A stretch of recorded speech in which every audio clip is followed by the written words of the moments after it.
د تقلید موضوع څنګه ده؟ دا بعضې کوي بعضې نه کوي، څه حساب دی؟ تقلید څه ته ویل کېږي محترم مولانا صاحب؟ دا د خوړلو شی دی، هندوانه ده، کباب دی، خلک یې اغوندي، چې دی؟ اوس زه وایم که نه تقلید څه شی؟ تقلید اتباع د قول غیر بلا دلیل که نه؟ وایي نه شو ما په پښتو کې که لږ وایي دا څه ته ویل کېږي؟ د خوراک شی دی، خلک یې اغوندي. تقلید د منار، نورالانوار وغیره حسامي دا شیان دي خو ویلي که نه؟ هلته وایي تقلید اتباع قول الغیر بلا دلیل. نو بې دلیل د چا خبره منل دا خو اسلام کې نشته. دا څه وایي مولانا صاحب؟ ولې نشته؟ دا یو نه به دلیل وغواړو.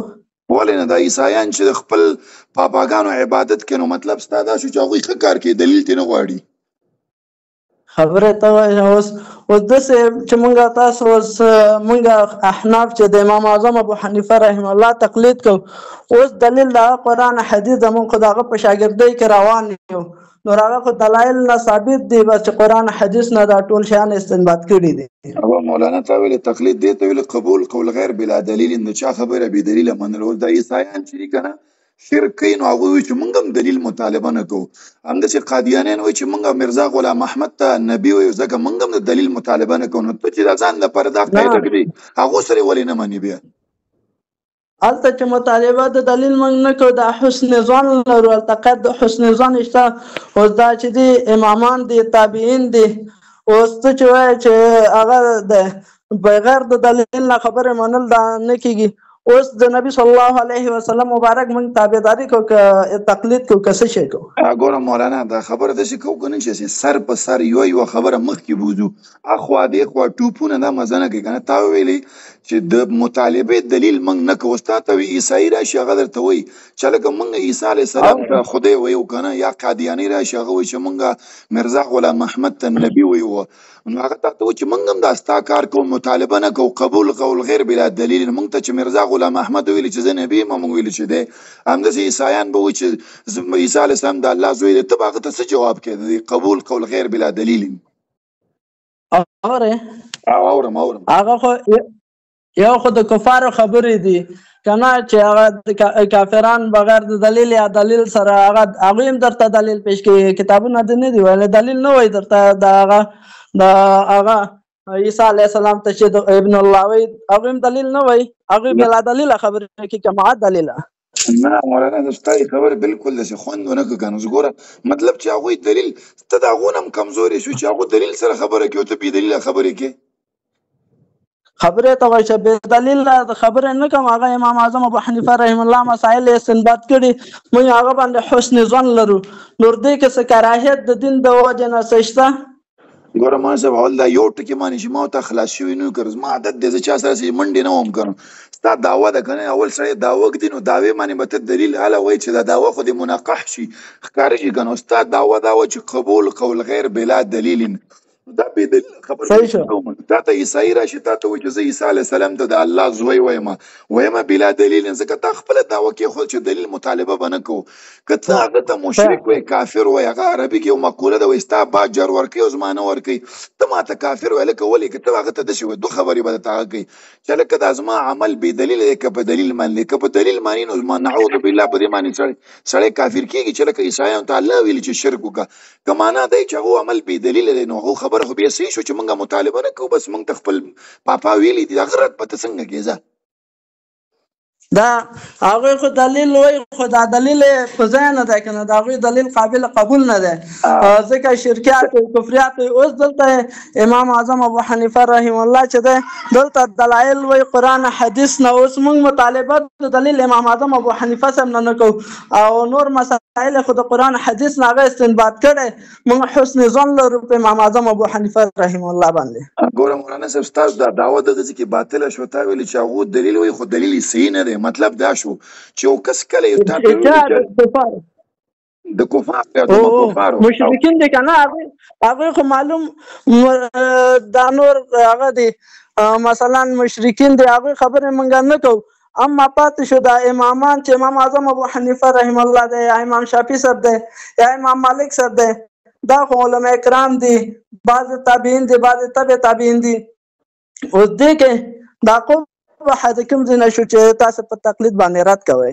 زه تا ته زوی ماحول خو دا ومنله چې چا بې دلیله خبره کوله هغه رد به کېږي.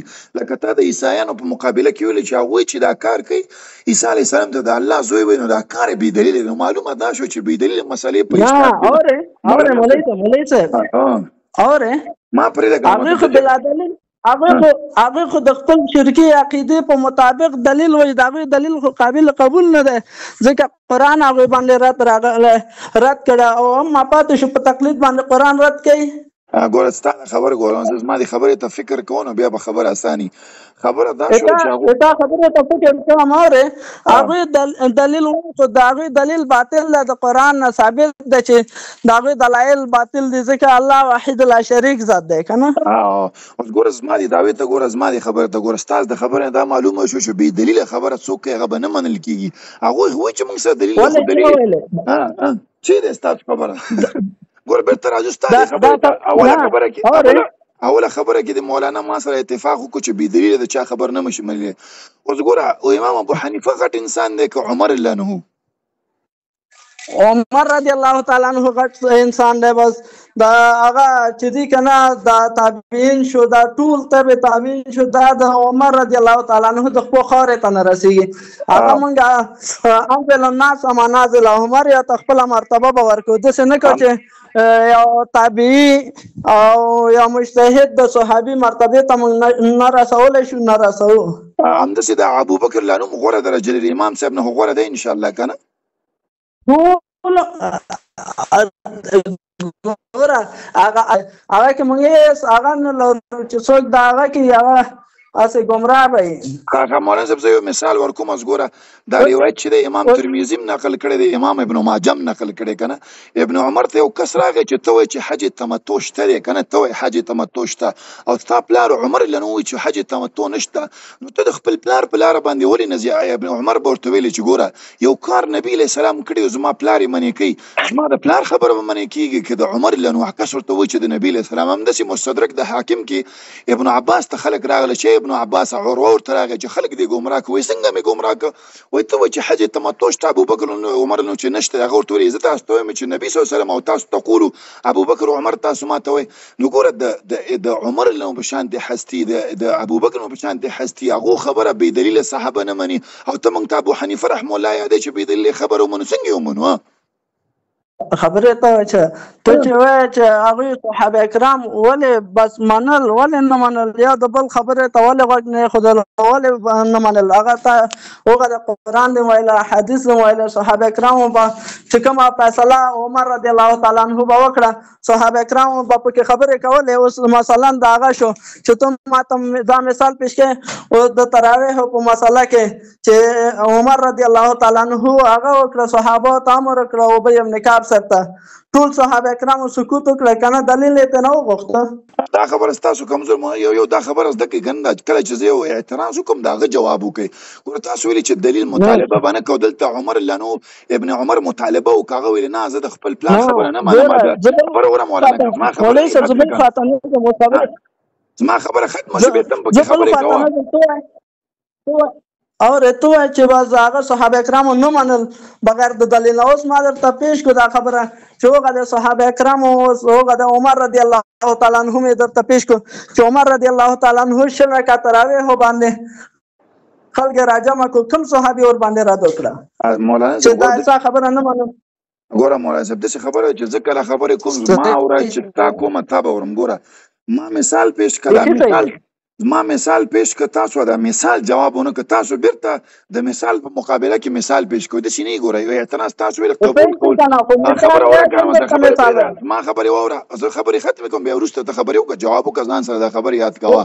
ګوره ما مثال درکړه چې ستا دا دعوه باطله شوه لکه ولې ځکه باطله شوه چې الله سبحانه وتعالی نبي صلی الله علیه وسلم صحابي دي هغه د نورو خبره بې دلیل نه مني. ګوره بل مثال درته پوښ کوم، الله قرآن کې فرمایي چې لا تقف ما لیس لک بعلم، هغه خبره به نه کوې چې تا سره علم نه ته وایې چې قبول قول غیر بلا دلیل د خلکو بې دلیل خبرې منو. ګوره تاسو د تراو خبره وکړه، تراو خبره خو د عمر نقل نه دي. شل رکعته موطا امام مالک کې تمیم داري او ابن کعب نه نقل دی چې یقوم للناس ب11 رکعته 11 رکعته وکړي. کوم روایت چې د شلو رکعتو دی هغه کې یزید بن رومان دی، هغه ضعیف روایت دی. د شلو هیڅ ثابت نه دی. خبره ته چې اوس دا اجماع د هغه حد تواتر ته رسېدله، د ټولو اجماع ده په ده باندې او د څلورو مذاهبو اجماع ده په ده باندې. اوس بعضې خوارج وغیره خلک چې هغه باندې رد کوي دا شل رکعته تراویحو باندې، هغه د هغوی هغه د نقصان دی. نو شل رکعته ته ثابتولی نه شي. تا ته ما د 11 روایت پیش کړ موطا امام مالک کې. ګوره امر عمر بن الخطاب تمیم داري یقوم للناس ب11 رکعت چې 11 رکعته وکړي. شل رکعته کم کړي، کوم چې شل رکعتو روایت دی، شل رکعتو روایت دی یزید بن رومان راوي پکې دی، هغه ضعیف دی. ثابت نه دی. هغه د عمر بن ملاقات نه ثابت روایت منقطع دی. ګوره مولانا بیرته راوستاله خبره ته چې قبول قول غیر صحیح شو. اوس خبره دلته چې قبول قول الغیر بلا دلیل. اوس د عمر رضی الله تعالی عنہ چې دا تراویح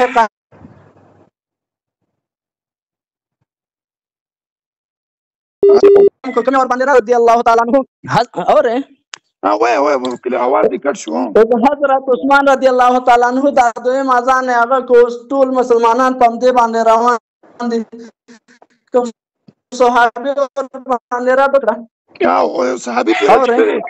صحابي رچته په ابن ابي شيبه کې د ابن عمر نه نقل لاغوي اذان الاول يوم الجمعه اولینی اذان چې جمعې په ورځ د بدعت نتاویلی رد پېشته د رد مرته پیش کا. اولنی اذان بدعت د چا نه روایت ده؟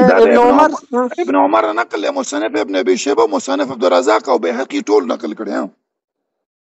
دا چې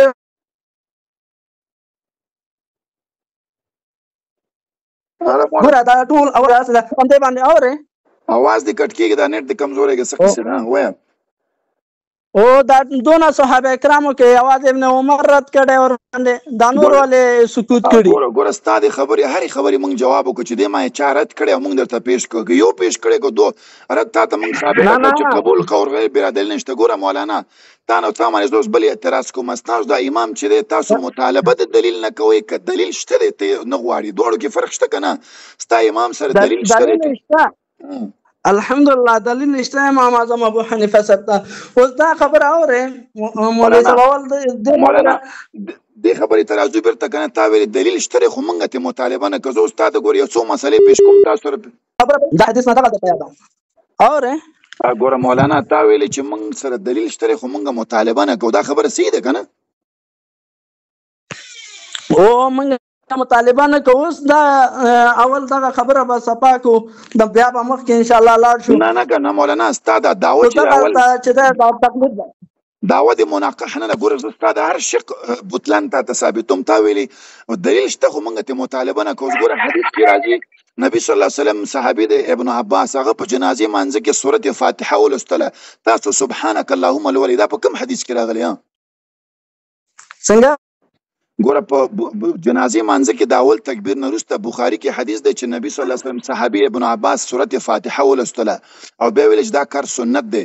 او د ابن ماجه ترمذي روایت دی صحابي وایي چې نبی صلی الله علیه وسلم مونږ ته امر کوو ام شریک الانصاریه چې جنازې مانځه اول تکبیر نه وروسته سورت فاتحه ولولئ. تاسو سورت فاتحه نه لولئ، ثنا سبحانك اللهم لولئ. په دې باندې کوم دلیل نقل دی؟ مونږ ته پیش کا. صحیح شو، بیخي صحیح شو. دا ترمذي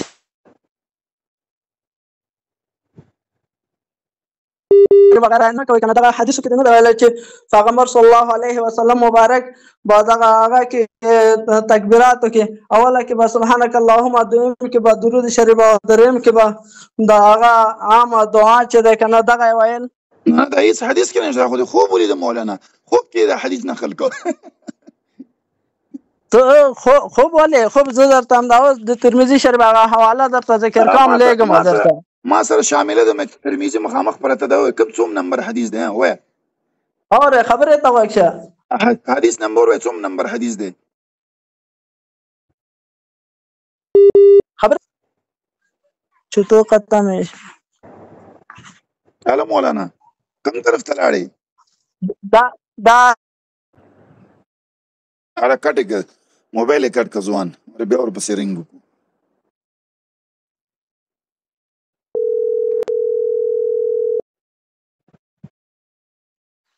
اوره مولانا تا ویل په ترمذي کې حدیث دی چې نبی صلی الله علیه وسلم اول تکبیر نه وروسته ثنا ولسته دویم نه وروسته درود. دا کوم حدیث دی؟ ها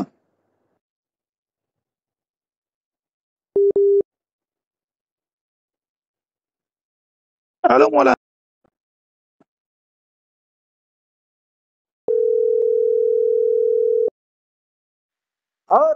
اورم مولانا. وای ټلیفون ته نه ورکې تا ویلې په ترمذي کې روایت دی چې اول تکبیر نه وروسته ثنا.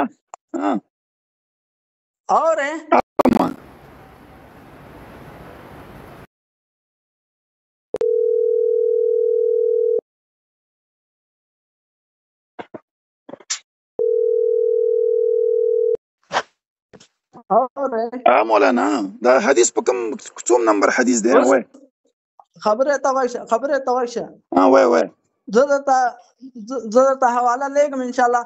استاد دا خبره وکړه کنه چې دا خبره دې وکړه چې دا هغه الحمدلله شریف سورۃ فاتحه باره کې هغه راغلی حدیث راغلی اوس دا ولې تاسو نه لولئ کنه؟ او جی اوس چې ته دا خبره کوې چې تاسو ولې نه منئ وجه موږ ته معلومه ده. اوس پیغمبر صلی الله علیه وسلم مبارک نه دغه هغه ثابت ده. اوس همدا اوس زه درته لیږم هغه اوس څو دقیقې وروسته ته وګوره چې زه درته د حواله ولېږم. مولانا دا خبر کوه زه درته د حواله لیږم چې پیغمبر صلی الله علیه وسلم مبارک دا دعا یې کړې که نه ده؟ کومه دعا یې کړې ده؟ اللهم اغفر لحينا وميتنا وشاهدنا دعا کوله. ما مولانا اعتراض دان دی. ما اول تکبیر نه وروسته نبی له سم سورۃ فاتحه لوستلې تاسو ثنا لولئ. دا په کوم حدیث کې راغلي دي؟ اوس په کوم حدیث درته هغه هم ثابتوم. ته د حواله راته ولېږه زه هم درته حواله لیږم ان شاء الله. تا ته ویلې بخاري ته لاړ شه کتاب الجنایز دی او د ابن عباس روایت دی هغې کې سورۃ فاتحه ده او لا صلاة لمن لم یقرأ دا بل حدیث دی او په ابن ماجه او ترمذي کې ام شریک الانصاري حدیث. اورم وای ته چې وایې لا صلاة لمن لم یقرأ الا بفاتحة الکتاب اوس دې نه د امام هغه مقتدیان مستثنا دي که نه دي؟ تا خو امام هم نه لولي هغه خبرې پرېږده. ستا خو امام هم جنازه نه کې فاتحه نه لولي هغه پرېږده. خبرې ته وایشه دا مونځ لا صلات عام دی که نه که د جنازې مونځ هر سي اوس امام پسې بیا قرات شته؟ ستا امام هم نه لولي که نو هغه وروسته خبرې چې قرات شته که نه ستا امام هم سورۃ فاتحه په جنازه کې نه لولي. ته ماته د حدیث شریف پیش کو کنه چې لا صلاة لمن لم یقرأ الا بفاتحة الکتاب دا حدیث شریف د پیش کو کنه. اوس ته چې وایې چې دا اوس هغه مونځ بغیر د هغه نه کېږي کنه الحمدلله شریف نه کېږي نه نور الله تبارک وتعالی ولې فرمایي چې فقرأوا ما تيسر من القرآن. ویل ولکه ته خو بیا عمل نه کوې. الله وایي چې د قرآن نه یو څه ولولې نه لولې. صحیح شو کنه لولو کنه مونږ لولو تاسو ولې مقید کوئ په الحمدلله. او بل دا دی چې الحمدلله مولانا الله قرآن کې ګوره خبره وره کنه الله وایي چې فقرأوا ما تيسر من القرآن. تاسو په جنازې مونځ کې هېڅ قرآن نه لولئ. تاسو سبحانک اللهم دا کوم ځای قرآن دی؟ خبره ته وایشه جنازې مونځ خو دعا ده. دا خو دعا کول دي هغه خو نه ده. جنازې مونځ دعا ده که دپاره اودس شرط دی. دعا دپاره اودس شرط دی. خبره ته وایشه دپاره اودس شرط دی. خبره ته وایشه اوس بل خواته هغه خبره ته وایشه چې دغه الحمدلله شریف باره کې ته راغلی اوس الحمدلله شریف مقتدي باندې وویل لازم دی امام باندې؟ ګوره که ته خو وایې چې جنازه یو دغه فقرأوا ما تيسر من القرآن د قرآن نه یو څه ولولې. زه صحیح شو فرض کړه مونږ ستا خبره ومنله چې نه فاتحه نه ده مراد. خو ته خو جنازې کې هېڅ قرآن لولې نه که نه. اول ابتدا په سبحانک اللهم کې نو تا خو د قرآن آیت خلاف کار وکړو. صحیح شو مونږ خو دعا کوو. جنازه دعا ده. جنازې مونځ دعا ده. مونږ دعا کوو. دعا دپاره بیا اودس ولې کوې او قبلې ته ولې مخکې خو مخ ورته مه شر کوه اودس ورته مه کوه. ولې ورته کوې؟ ګوره دا دعا ده خو دعا په همدې شکل باندې نبی صلی الله علیه وسلم مبارک نه نقل شوي دي. زه درته حواله وروسته لیږم. نه دعا دپاره اودس شرط دی مولانا. دعا دپاره اودس شرط دی. خبرې ته وایشه دعا دپاره هغه ما درته نه ده ویلی چې دعا دپاره اودس شرط دی. خو دا دعا چې همدغه د نبي صلی الله علیه وسلم مبارک نه موږ ته نقل شوی دی. دا جنازې مونځ بیا اودس بیا ولې نه کوې؟ اوس په خبره ته بیا ما ویله همدارنګه د نبی صلی الله علیه وسلم مبارک نه نقل شوی موږ ته مولانا رسېدلی ګوره درته په همدې ثابتوم باندې چې ځکه موږ جنازې عمل کوو. مونځ دی. ګوره مولانا نبي صلی الله علیه وسلم وایي چې اذا صلیتم، کله چې تاسو جنازې مونځ کوئ په یو مړي باندې فاخلصوا له دعا ورسره په اخلاص کې. ګوره مونځ یې بېل یاد کړه، دعا یې بېله یاد کړه. ته وایي دا مونځ نه دی، الله بنده چې مونځ نه دی قبلې ته ولې مخکې چې مونځ نه دی اودس ورته ولې ته ویلې که چې مونځ نه دی خبره ته واشه دا دعا خبره ته واشه دغه هغه نه کوو موږ. دا جنازې مونځ کې چې دا 4 تکبیرات دي دې ته موږ داسې نه وایو چې دا مونځ نه دی. مونځ دی خو هم پکې دعاګانې نقل شوي دي د نبي صلی الله علیه وسلم مبارک نه. هغه درته وروسته ثابتوم. اوس دغه خبره چې الحمدلله شریف په مقتدي باندې لازم دی. تا خبره دې ته چې تاسو بې دلیله خبره موږ مطالبه د دلیل نه کوو. تا ته ما مثال لږ پیش کړ چې تاسو سورت فاتحه ونی. ګوره بل مثال پیش کوم. تاسو په وتر مانځه کې اللهم انا نستعینک الولي دا په یو حدیث کې نشته. اللهم اهدني فيمن هديت مشکات حدیث دی قنوت الوتر هغه کې نقل له تاسو هغه نه لولي. ولې نه لولي؟ هغه اوس دا د عائشة رضی الله تعالی عنها نه نقل نه دی چې دې نقل لې چې دې نقل لې مونږ خو داسې نه وایو چې دا هغه اللهم اهدنا بفضلک دا مو وایه. دا چا ویلې؟ تاسو خو دا چېرته پېژنئ اللهم انا نستعین باندې دا نه ده خاص کړی. هر څه مونږ وایو. مولانا خبرې اخوا دې خوا شي که نه. ګوره مولانا خبرې اخوا دې خوا شي. ګوره خبرې اخوا دې خوا شي. اول ګوره امام صاحب وایي خپلو شاګردانو ته وایي چې ای یوسفه محمد مان هره خبره مه لیکه، ځکه کله زه یوه فتوا ورکوم کله بله. ته وایي چې بېدلیله خبرې به منو. بېدلیله خبرې څنګه ومنو؟ ته الله قرآن کې فرمایي چې ولا تقف ما لیس لک بعلم. هغه خبرې مه نقل کوئ چې تاسو سره علم نه وي. ته وایي چې بېدلیله خبرې نه، چې بېدلیله خبرې نقل کول جایز شو. به عیسایان یهودیان ټول دین په حق شو. وایه دا خو دلایل نقل کړي، هر څه نقل شوي دي. اوس دلته مونږ د دلیل مطالبه نه کوو. څه دلیل نشته دی مطالبه نه. تا سره دلیل شته نه دی. تا سره هېڅ دلیل شته نه مولانا. تا سره هېڅ دلیل نشته مطالبه نه. تا سره شته نه دی دلیل. ولې نشته؟ اوس ته مطالبې ته هغه مولانا بل مثال پیش کوم. ګوره مولانا بل مثال پیش کوم. ګوره نبی ستاسو هدایه کې راځي که نه؟ هدایه کې باب قرات دی. و ان شاء قرأ و ان شاء سبح و ان شاء سکت. اخرني 2 رکعتونو کې غلی ودرېږه یا د دکان سوچ کوه. او نبی صلی الله علیه وسلم فرمایي چې فاتحه نه بغیر مونځ نه کېږي. دا کوم حدیث کې راغلي چې غلی ودرېږه یا تسبیحات لوله؟ اوره ته چې بس هغه کې راغلی حدیث شریف کې چې فاتحه نه بغیر مونځ نه کېږي. اوس دغه فاتحه نه بغیر مونځ نه کېږي. دا د امام په باره کې ده که د مقتدي په باره کې ده؟ دا وروسته خبرې مولانا زه چې کوم د نقطې ته راولم هغه باره کې راځه. هغه فاتحه خلف الامام فاتحه بېله موضوع ته دې خبرې ته راولم چې ستاسو په فقه کې بېدلیله مسلې دي. ګوره تا ته ما ویلې ستاسو فقه کې راځي چې اخرني 2 رکعتو کې غلی ودرېږه هېڅ هم مه لوله. او حدیث کې راځي چې فاتحه ولوله. ته ولې نه لولې فاتحه؟ اوس زه درته دا وایم چې ته وایې چې فاتحه هغه حدیث شریف کې راغلی. حدیث شریف کې چې راغلی امام دپاره راغلی که مقتدیانو دپاره هم راغلی؟ د ټولو دپاره راغلی. ټولو دپاره. ټولو چا ویلی؟ نبی صلی الله علیه وسلم حدیث د ابو داود صحابه ته وایي چې لعلکم تقرؤون خلف امامکم. تاسو امام پسې قرات کوئ. لا تفعلوا دا کار مه کوئ الا بفاتحه الکتاب. فاتحه لولئ ځکه هغه نه بغیر مونځ نه کېږي. سهار مونځ او جهر مونځ. خبرې ته واشه هغه حدیث شریف سره بیا څنګه کوي؟ نبی صلی الله علیه وسلم مبارک فرمایي من کان له امام فقرات الامام له قرات. دا روایت ثابت نه دی. امام ابن ماجه ترمذی دا نقل کړی. لندې ته وګوره په دې معنی جرح دا ثابت نه دی. بل که دا ثابت شو دلته د قرات جرح د چا د ور باندې ګوره دلته لفظ دی مثال چې چا قراتونه که دا خو مونږ مو چې امام پسې چې ولاړې نور قرات خبره اوره که نه؟ دا جرح د چا د ور باندې جرح د چا دی؟ یو خبرې جواب اوره که نه؟ تا ویلې چې من کان له امام خبره اوره که نه؟ تا ویل چې من کان له امام قرات الامام. موږ وایو دا روایت ثابت نه. همدغو کتبو ته راشه که ثابت مو فرض که موږ ومنه چې دا ثابت دی. په دې کې دا خبره چې د امام قرات ستا دی نور فاتحه نه دی یاد کړې. په دې باندې څه دلیل دی چې لکه قرات مراد قرات منع دی او نور فاتحه اجازت دی؟ نبی صلی الله علیه وسلم صحابه ته وایي چې لعلکم تقرؤون خلف امامکم. تاسو امام پسې قرات کې ګوره الفاظو ته ګوره. لا تفعلوا نور قرات مه کوئ الا بفاتحه الکتاب. خو موږ هم وایو چې د فاتحې نه بغیر نور قرات به نه کوي. مولانا تا سره په دې موضوع باندې څور نشته دی. ښه 4 منټه زه تا سره وګړېدلم وسیله اشي شړې ولوي که نه؟ نو دا تقلید مخلید په اسلام کې نشته. دا خرافات دي. ښه تقلید نه ځان وساته. مهرباني زلته یو مریض سره ناست وم تا چرینګ وکړو او نور تا سره هېڅ هم نشته. تا سره به څه خبرې وکړو؟ الحمدلله موږ سره هر څه شته. ته وایې چې بس هغه د بس حدیث شریف کې بدام راغلی مالیانونه القرآن چې قرآن کې فاتحه بیله مسله کنه دا موضوعات خلط کوم مولانا هغه بیله کاغه کې کله شلو فاتحه بیله موضوع زه دا موضوع خلط کول په خلکو نه غواړم زما استاد دا موضوع چې تاسو په فقه کې بي دلیل مسلې دي اوس ګوره څو مثالونه ما درک تاسو سره بیس دلیل نشته په اخرنی دوه رکعاتو کې تاسو یې نه لولي فرض کړه منګو ومنل چې دا صرف د امام د پاره د کنه مختلف بین لولي استاد خو امام هم نه لولي په اخرنی دوه رکعاتو کې غلې ودرېږي ها چا ویل چې غله درېږي دا هدايه کې راغلي د باب د قرات کې راغلي چې انشاء قرأ و انشاء صبح و انشاء سکت اخرنی دوه رکعاتو کې امام مقتدی ټول غلې ودرېدلی شي اوس دلته ته راته داسې حدیث شریف وایي چې دوه اخرنۍ رکعت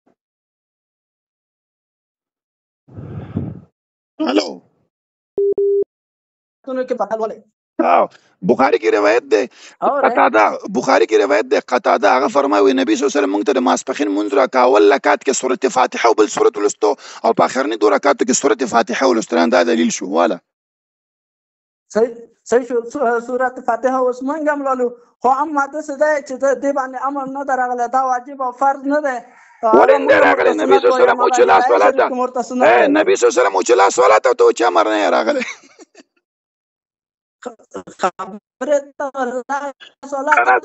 مولانا تا ته هیڅ هم نشته کنه مولانا لږ علم مولانا لږ علم حاصل کا رکعتونو کې وایي کنه راته ثابت ک کنه دوه اخرنۍ رکعتونو کې راته ثابت دا روایت ده کنه بخاری کې روایت ده نبی صلی الله علیه وسلم صحابي وایي چې نبی صلی الله علیه وسلم مونږ ته جمع راکه ماسپخین منځو اخر اولینی دوه رکعاتو کې سورته فاتحه او بل سورته ولستو په اخرنی دوه رکعاتو کې صرف سورته فاتحه ولوس کنه ولوس د څه نو ویل چې تاسو د اخرنۍ رکعتونو کې هغه کوي الحمدلله ول صلاه لمن لم يقرأ لیکن دا حدیث نه دا بل سره یو ځکه دین خو په یو حدیث کې نه کنه مولانا دا څه شړې وای وزنه ولې شړې ورکو خو تاسو نو په یال ته امر یو شی باندې راغله اوس هغه کې امر نه راغله اوس ځکه مونږ دا الله صلوات نبی صلی الله علیه وسلم چې فاتحه نه بغیر مونږ کې یو خپل پر رکعت کې لوستل دا چې شو امر نشو چې شو